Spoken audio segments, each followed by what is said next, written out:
Мінекей барлық мүмкін болатын жағдайларды бір-бірден қарастырып шықтық. Сіздердің жағдайларыңызда осылардың біреуі немесе бірнешеуі қатар келуі мүмкін, немесе бәрі бір жолда келуі мүмкін. Бұндай жағдайдың бірнешеуі немесе бәрі бір жолда келген жағдайда бәрін бір декларацияға сыйдырып толтыруларыңыз керек.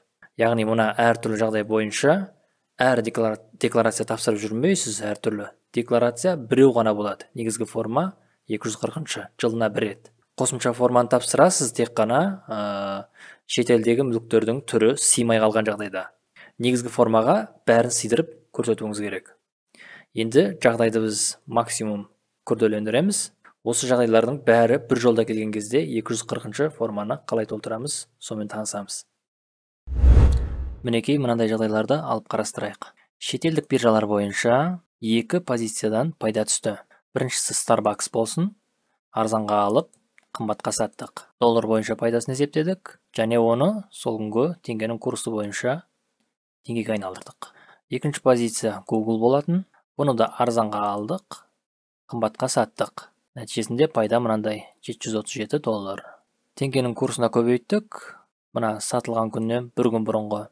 Нәтижесінде теңге бойынша пайдасын есептеп шықтық. Доллар бойынша жалпы құн өсуінен түскен пайдалар 908, яғни мына екі позицияның қосындысы.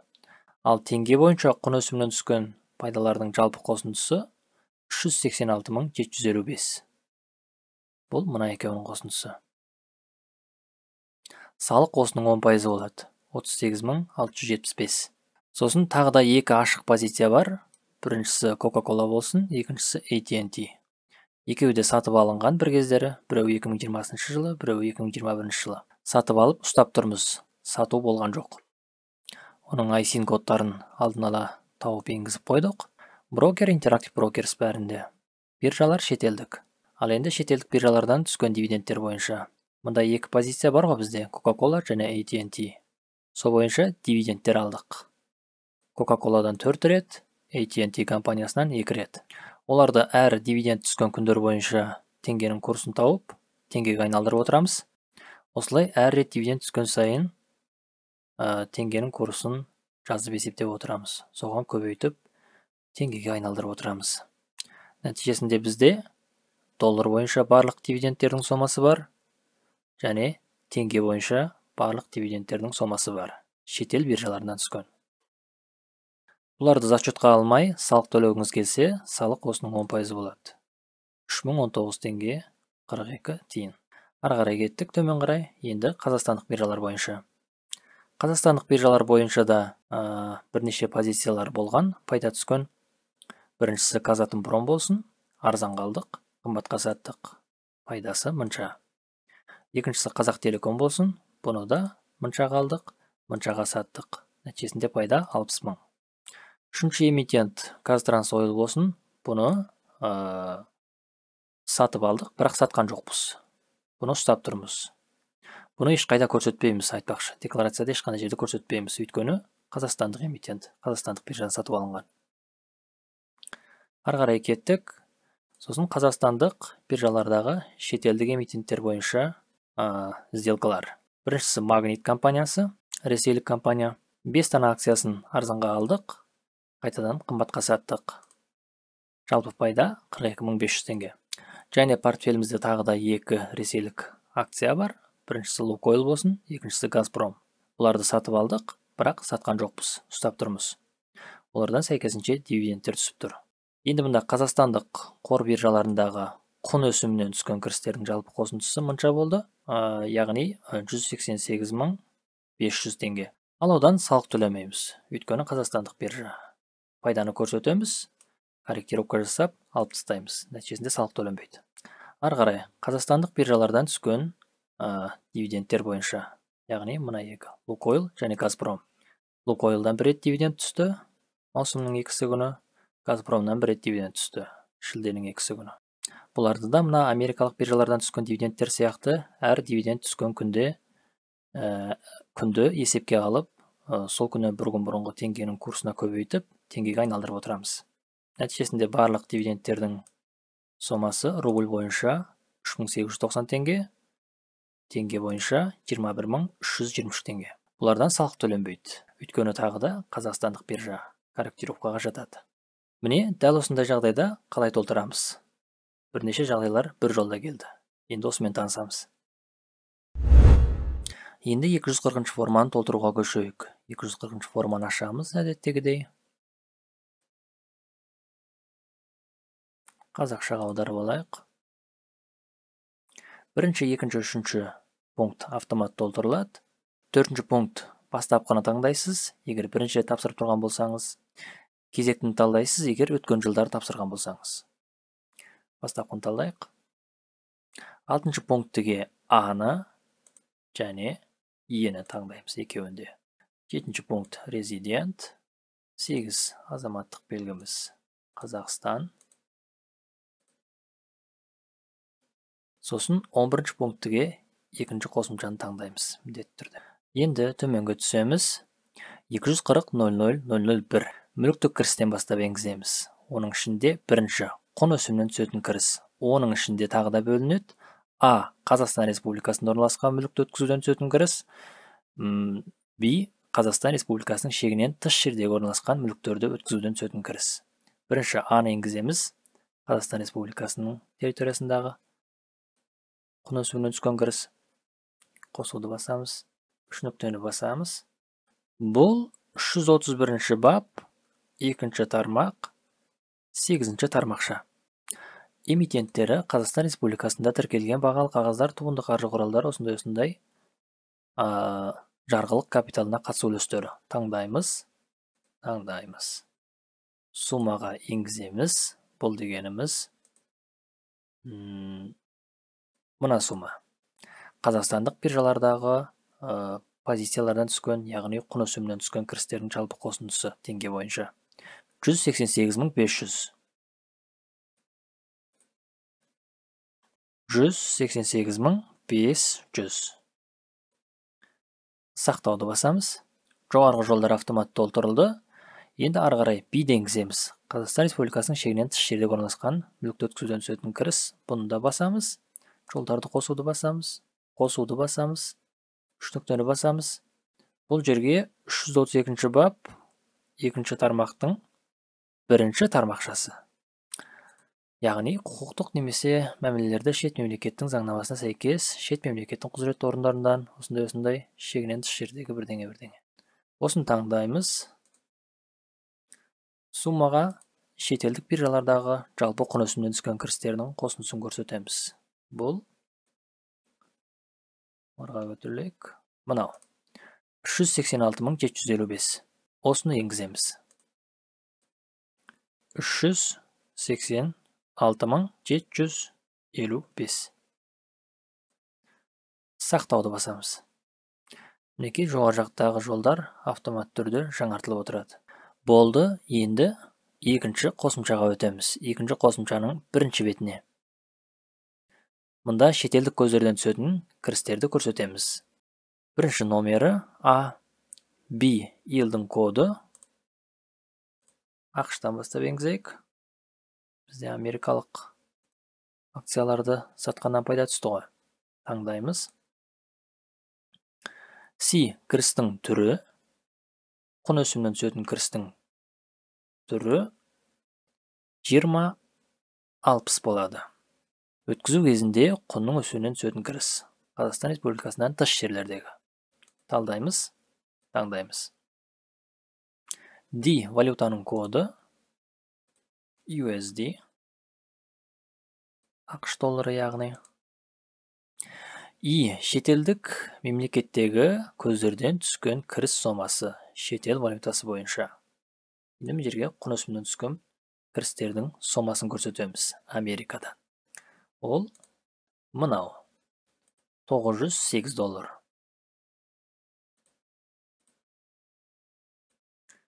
$908. F шетелдік мемлекеттерден түскен кіріс сомасының ұлттық валюта бойынша қосындысы. Теңге бойынша көрсетеміз. Теңге бойынша 386.755 болған. 386.755. Яғни әр сделка бойынша бөліп көрсетіп отырмаймыз. позицияларды жинақтаймыз. Ел бойынша, валюта бойынша қосып көрсетеміз. Бізге тағы да америкалық биржалардан дивидендтер түскен, оларды көрсетуіміз керек. Бірден көрсетеміз. USA, Америка құрама штаттары. C кіріс түрінің коды, дивиденд бойынша кіріс түрінің коды 2100. Талдаймыз, енгіземіз. Валюта Америка доллары. Таңдаймыз. Енді доллар бойынша сомасын көрсетеміз, және теңге бойынша сомасын көрсетеміз. Доллар бойынша бірінші қанша екен? Доллар бойынша 72 доллар 20 цент. 71 доллар 20 цент. Енгіземіз. 71 деп қана енгіземіз. Өйткені бүтін сан ғана енеді бұл жерде. Енді теңге бойынша қанша екен? 30.194.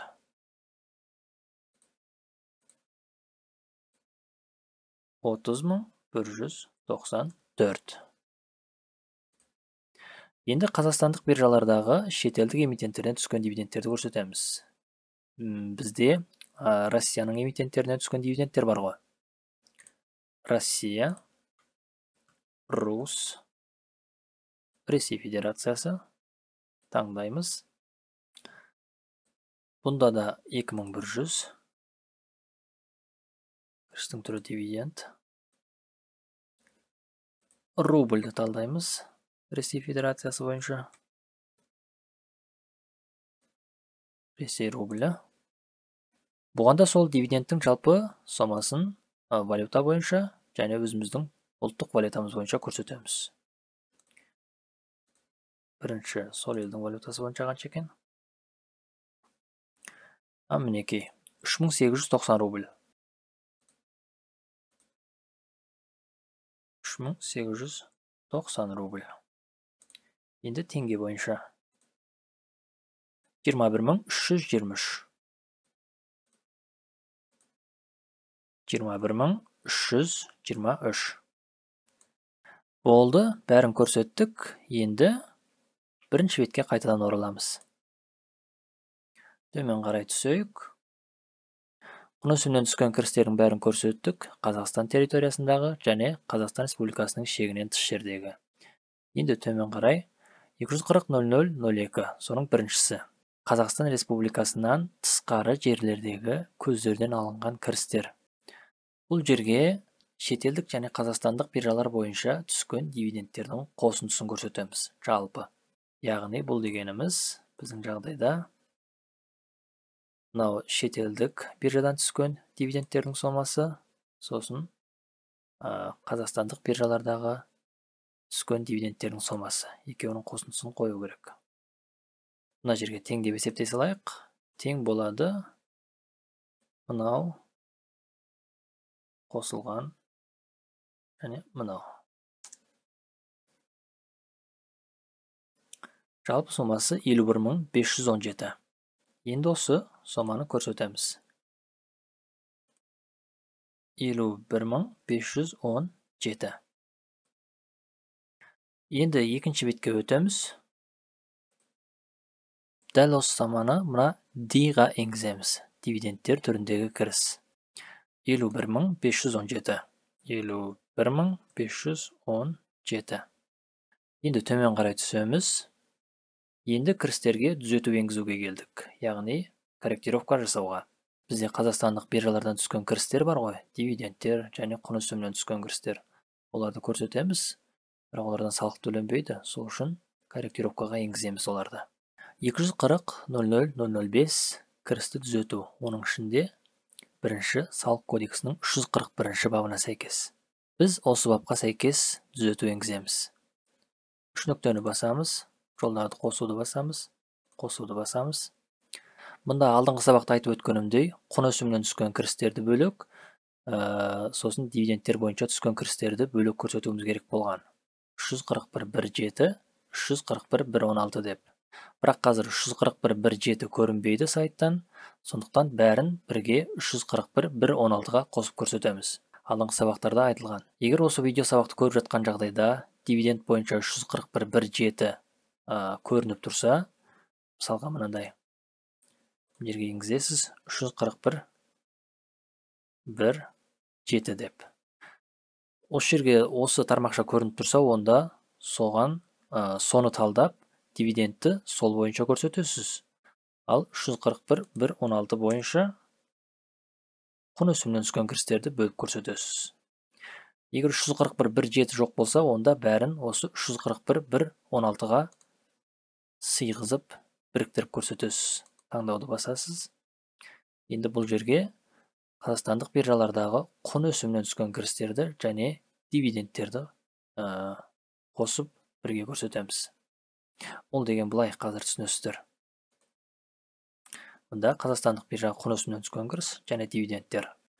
Мына қазақстандық биржадағы құн өсімінен түскен кірістерді дивидендтерге қосамыз. Екеуінің қосындысын есептеу керек. Мұнда тең болады мына сума қосылған жалпы дивидендтер қазақстандық биржалардан түскен тең болады 209.823 теңге. Осыны енгіземіз. 209.823 теңге. Болды. Сақтауды басамыз. Мінекей жоғарғы жол автомат түрде толтырылды. Нәтижесінде салық салынатын табыстың сомасы азайды. 416.949-ға. Мына сомадан мынаны 60-тағанға тең болады. Салық салынатын табыстың сомасы белгілі болды. Енді 240.0008 есептелген жеке табыс салығының сомасын өзіміз енгіземіз. Бұл осы салық салынатын табыс сомасының 10% болады. ИПН бізде 10% ғой. 416.949-ның 10%, 41.695 теңге болады. Болды, мұнда бюджетке төленуге тиісті жеке табыс салығының сомасы белгілі болды. Енді шетелдік биржалар бойынша түскен дивидендтерді есепке алуыңызға болады. Егер ол бойынша Америкада салық тартылған туралы қолыңызда анықтама болса. Бұл туралы өткен сабақта айттым ғой. Мұнда 240.0009 шетелдік салықты есепке жатқызу. Оны енгізу үшін екінші қосымшаның екінші бетін толтырамыз. Егер зачетқа алмайым десеңіз, дивидендтің сомасы өте аз болса, сосын салық комитеті анықтаманы сұрап қалады деп қорқсаңыз, онда осылай қалдырсаңыз болады. Ал мен есепке алып көрейін ол соманы, яғни зачетқа. Ол үшін екінші қосымшаның бірінші бетіне өтеміз. Бірінші, есепке жатқызылуға тиісті сома қай жолда тұр, соны анықтап алуымыз керек. Біз мына америкалық биржалар бойынша дивидендтерді есепке алғалы тұрмыз ғой. Ол дегеніміз үшінші жолда тұр екен. Үшінші жолда тұрғанын біліп алдық.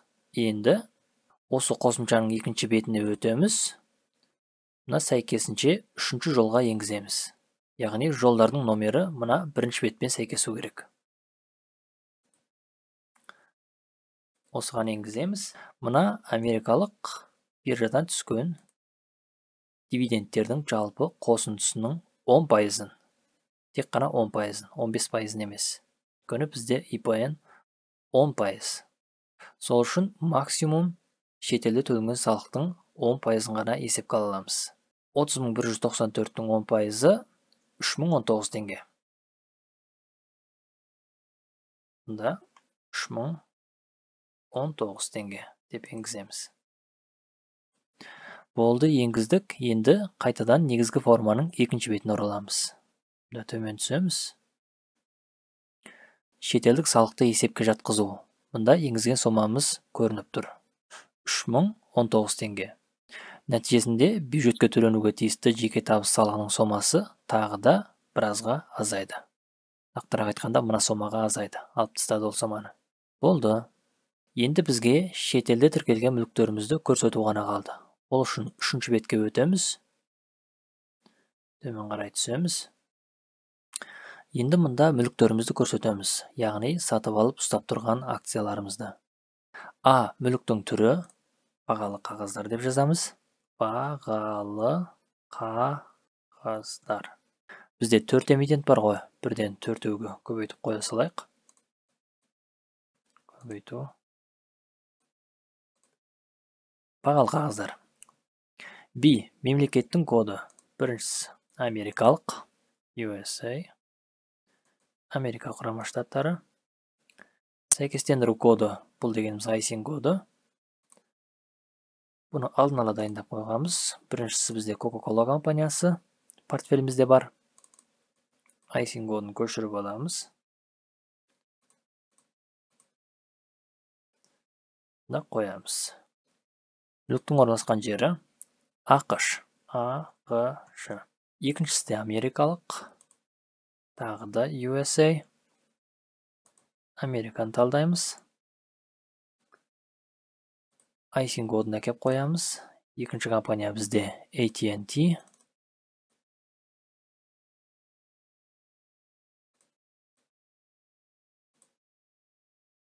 Қойдық. Бұл да ақш.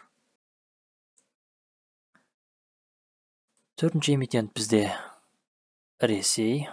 Рус деп бассаңыздар шығады. Ресей Федерациясын таңдаймыз. Ресейлік екі эмитенттің қағазы бар бізде. Біріншісі Лукойл болған, екіншісі Газпром. Лукойлдың ISIN кодын көшіріп алайын. Қоямыз. Орналасқан жері Ресей Федерациясы. Соңғысы. Бұл да ресейлік компания.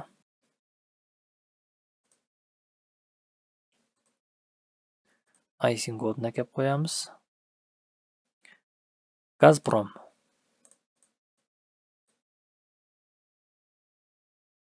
Көшіріп аламыз. Қоямыз. Бұл да Ресей Федерациясы. Көбейтеміз. Қоямыз. Болды, бәрін көрсеттік. 240 форманы толықтай толтырдық. Барлық мәліметтерімізді көрсеттік. Енді тапсыруға дайын десек те болады. Ол үшін соңғы жұмысы қалды. Мемлекеттік кірістер органының кодын енгіземіз. Әркім өзіне қатысты органды енгізеді. Менің жағдайымда 6007 таңдаймыз. Енді жіберместен бұрын толтырылуын тексереміз. Қателік жоқ. Керемет. Ары қарай жіберуге дайын болсаңыз, МКО-ға жіберуді басып жібересіз. Ол жерде тек қана ECP мен қол қоюға тура келеді. Бәрі қарапайым. Енді тағы бір айта кететін маңызды сәт, егер сіздің портфеліңізде шетелдік эмитенттердің акциялары өте көп болса, мысалға 4-еу ғана емес, мына біздің жағдайдағыдай. 10-нан көп болса, онда бірінші 10 осылай енгізіп тапсырасыз негізгі формамен бірге. Одан кейін сыймай қалғанын қосымша деп талдап енгізесіз. Мысалға 10 енгіздіңіз, сосын тапсырдыңыз, МКО-ға жіберуді басып, сосын келесі жол қайтадан 240 форманы ашасыз ғой. Мысалға 240 форманы қайтадан ашасыз. Күні сізде әлі толық көрсетілмеген шетелде тіркелген активтеріңіз бар. Осылай ашасыз, 1-2-3 автомат толтырылды. 4-ке қазақша ауыстырып алайық. 4-ке бастапқы емес, кезекті емес, қосымшаны талдайсыз. 6-шы пунктіге де А мен Е-ні талдаймыз. Өйткені негізгі формаға осылай көрсеттік қой. Резидент. Мұнда Қазақстан. Болды. Ары қарай ештеңе толтырмаймыз, кірістерді көрсетпейміз қайталап, өйткені бұл қосымша форма негізгі форманы толықтырушы болып саналады. Егер мына жерге тағы да кірісті көрсетсеңіз, онда тағы да налог пайда болады сізге. Бірінші негізгі формада көрсетілген кірістерді, нелерді қайталап көрсетпейміз. Бұл тек қана толықтырушы негізгі форманы. Негізгі формада шетелде тіркелген активтердің саны сыймай қалды, түрі көп болды. Енді сол сыймай қалған активтерді осы қосымша формада көрсетесіз. Пайда кірістердің бәрін енгізбейсіз қайталап. Осылай қосымша деп талдап алғаннан кейін, бірден 3-ші бетке өтесіз. Мұнда негізгі формаға сыймай қалған активтеріңіздің бәрін көрсетесіз. Бұны енгіздіңіз, тағы да сыймай қалды. Активтеріңіз көп, мысалға 30, 40, 50 болды. Онда келесі жол тағы да қосымшаны ашып, тағы да тапсырасыз. Қашан бәрін көрсетіп біткеніңізше. Бұл туралы алдыңғы видео сабақтарда да айтқан болатынмын. Неге осындай? Енді 240 форманы инвестор ретінде қалай дұрыс толтыруды білесіз. Міндетті түрде барлық видео инструкцияларды 2 рет немесе 3 рет көріп шығыңыздар. Ешкім мынандай толықтай түсіндіріп айтпаған негізі. Сіздер мына ең соңғы мына форма бар ғой. Осыны аласыз да менің мәліметтерімді өшіріп, өздеріңіздің мәліметтеріңізді қоясыздар.